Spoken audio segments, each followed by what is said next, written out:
Hello, and welcome to another day of English 2. I'm your online teacher, Miss Abear. As a reminder, we've been working on a literary analysis unit. This is a second part of a larger coming of age unit from CommonLit. Our essential question for this unit is what experiences lead us from childhood into adulthood. And so at the end of this unit, you're going to write an essay in which you explain your perspective on what it means to come of age and how we become an adult. You're going to use evidence from multiple texts as well as your own experiences to support your argument. And yesterday we read American history and we finished that up. And today, before we move on to our next text, let's look at how we blend quotes or quotations into content. This is going to help prepare you for your writing assignment at the end. And so you should have a handout that looks like this, blending quotations into context. And we're going to work back and forth. I'm going to help you through some of it, and some of these things you're going to work independently. And so let's dig into what this looks like. Before we dig too far, there is a free writing journal prompt. So the prompt says, in Judith Ortiz Cofer's short story, American History, where characters live, symbolic meaning.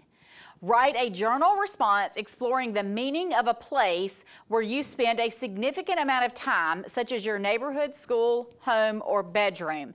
And so think about these things as you get started. What does this place look like, sound like, or smell like?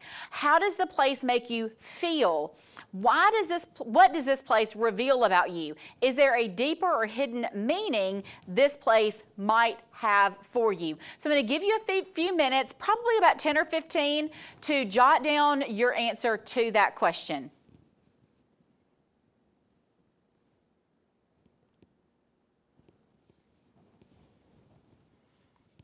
All right, I am sure that you guys did a fantastic job on that journal writing.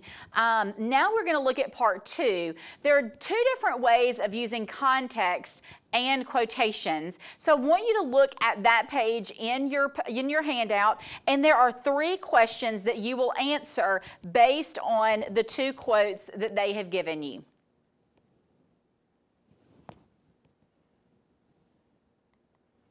All right, now we are going to move on and we're going to look at part 3, which is why should you blend quotes? You should have seen those 2 different quotes at the top. One was introducing the quote with content and the other was blending a quote into context. And you should have been able to see that sometimes there's a reason that you would use either or, but when you blend it in with context, it gives more, it makes your essay a little more smooth, but when you can do that, it just makes the writing just sound so much more fluid than if you're introducing the quote and then giving the context and that quote. So think about that, and now we're going to look at some guided notes. So if you will follow along in your handout with me. Sometimes, instead of introducing a quotation with context, it makes more sense to blend a part of the quotation directly into your context. Blending quotations allows you to focus on just the important part of a quote. Blending quotations allows you to share several pieces of evidence quickly. And blending quotations often sounds more natural and improves the flow of your writing. So you should have those notes on why blend, add those to your packet, and then we will move on to part 4.